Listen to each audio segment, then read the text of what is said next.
حياكم الله، مرحبا، أهلا وسهلا.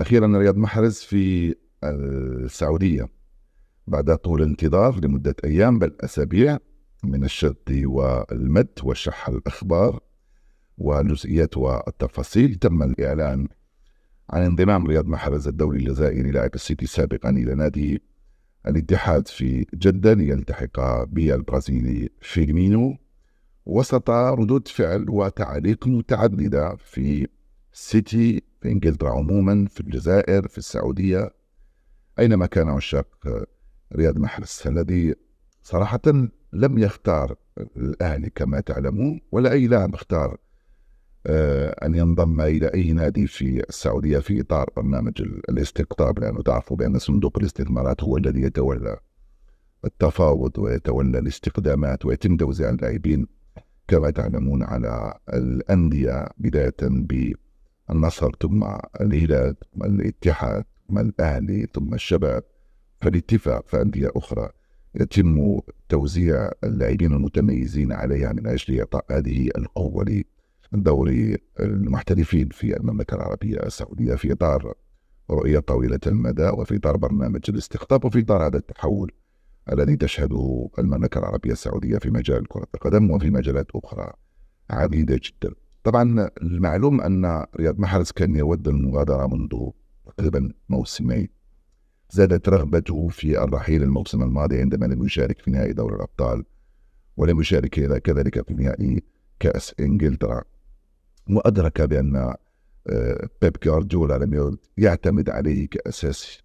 في نهاية المطاف قرر الرحيل، لم يكن يعلم وجهته، والعرض كان كبيرا من المملكة العربية السعودية. البعض يعتقد بأنه كان بإمكان الرياض أن يلعب موسمين آخرين أو ثلاثة في الدوري الإنجليزي الممتاز. طبعا البعض كان يعتقد بأن رياض محرز أحسن ما فعل أنه رحل، وأحسن ما فعل أنه ذهب إلى السعودية. لكن يجب أن نفهم خاصة بالنسبة للجزائريين بأن انتقاله أو بقاؤه للاتحاد أو للهلال أو لتشيلسي أو لأرسنال يدخل في إطار حريته الشخصية. ويجب أن نفهم أيضا بأن رياض هو ملك نفسه، رياض ملك ناديه، ورياض أو أي لاعب دولي هو ليس ملك منتخب بلاده، هو ملك نفسه والنادي الذي يلعب له، ولديه الحرية في الانتقال إلى أي نادي كان مهما كان السبب. من هذا المنطلق يجب أن نقدر ونفهم ونتفاهم قرار رياض محرز أولا بالمغادرة، قراره بالمغادرة إلى السعودية، ثم بالانضمام إلى نادي الاتحاد، النادي الأهلي. بعد يعتقد بأنه الأهلي صاعد جديد في الدوري السعودي، كان بإمكان رياض أنه يذهب إلى النصر مثلا، إلى رونالدو، يذهب إلى الهلال مثلا، يذهب لأهلي الاتحاد جدة جار الأهلي في مدينة جدة. ولكن أيضا هذه تبقى مجرد آراء يمكن أن نحترمها. البعض علق على التأخر في التحاق رياض محرز بالأهلي بسبب صعوبة المفاوضات. لا، الأمر مرتبط بالأهلي بالدرجة الأولى بخصوصياته مع الفيفا، بمشاكل اللي كانت عنده مع بعض اللاعبين السابقين، لذلك تعطلت عملية الموافقة على الانتقال حتى يسوي ورأيته الفريق، طبعا حتى يسوي ورأيته المادية مع لاعبين سابقين بالنسبة لأهلي جدة، وهو الأمر الذي تم مما سمح لرياض محرز في الالتحاق بالفريق السعودي وبالدوري السعودي في انتظار التحاق لاعبين كثر آخرين على غير ساديو ماني، فريق أو غير فريق بالدوري السعودي.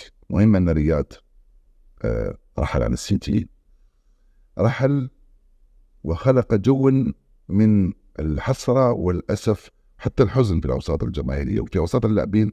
شفنا كثير من الرسائل التي أرسلها بعض اللاعبين أو جل اللاعبين لرياض محرز، كلها احترام وتقدير، وكلها أسف وحسرة على رحيله، وكلها أيضا أمنيات بأن يوفق في مشواره الجديد لمدة 3 مواسم مع أهلي جدة. شفنا رسالة رياض محرز لعشاق نادي السيتي كانت مليئة بمشاعر الجيدة والطيبة تجاه العشاق الذين رافقوه ورافقهم لمدة 5 مواسم، فاز معهم ب4 دوريات، بعديد الألقاب الجماعية من بين دوري أبطال أوروبا، بعديد الألقاب فردية، سجل أرقاما لم يسجلها لاعب أفريقي آخر في تاريخ الكرة الإنجليزية، ترك بصمته، لذلك كان الأثر كبير، وكان التأثر من رياض ومن زملائه ومن جماهير السيتي كان كبير وكبير جدا على رحيله. فطبيعي جدا أن تجد هنا حسرة وأسف، وتجد هنا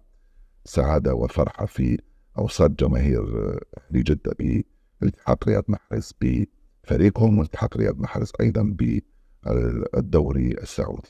في المحصلة حبيت نقول مهما كانت الردود ومهما كانت أيضا التعليقات وكانت الانطباعات، فقرار رياض محرز يحترم بالبقاء وبالرحيل، بالرحيل إلى الأهلي أو إلى أي نادي آخر.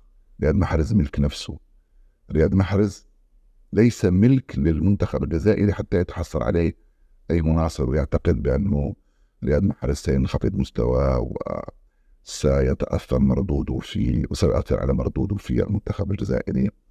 لا أعتقد بأن الأمور تحسب بهكذا الشكل، لأن الدوري السعودي سيصبح هو أصلا أقوى دوري في الوطن العربي، كان قبل اليوم واحد من أقوى الدوريات في آسيا، وسيقوى أكثر ويصبح أكثر إثارة، فيه جماهيرية كبيرة جدا وفيه مرافق عالية الجودة، وفيه أيضا نظام وتنظيم في مستوى تطلعات الجماهير والسلطات السعودية لكي يجعلوا من الدوري السعودي واحد من أقوى الدوريات. لذلك نجد هذا التخوف في الأوساط الأوروبية، حتى أن البعض اعتقد بأنه تنقل اللاعبين إلى السعودية يشكل خطرا على الكرة الأوروبية. طبعا عندهم حسابات أخرى، زمان عندما كانت الوجهة القبلة أوروبا لم يكن الأمر يشكل خطرا. اليوم لما الهجرة صارت عكسية نحو الشرق صار الأمر خطر، فيشكل خطر على من يستشعرون بهذا الخطر.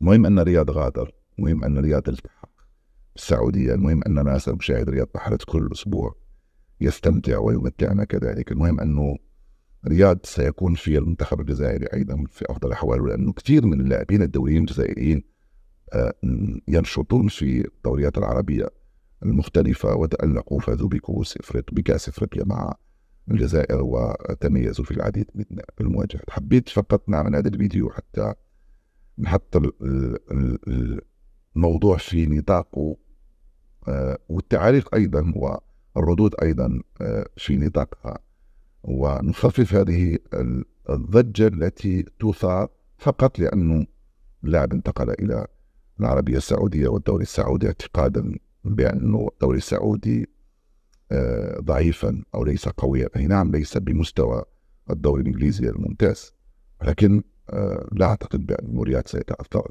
بشكل كبير أو مستواه سيتأثر بشكل كبير. نتمنى له التوفيق، ونتمنى كذلك التوفيق لكل اللاعبين العرب والأفارقة إلى الدوري السعودي. نتمنى نشاهد دوري راقي ومستوى عالي ومثير وممتع، لما لا في حضور نجوم عرب ونجوم أفارقة ونجوم أوروبيين، رونالدو وأتراكا موجود في العربية السعودية.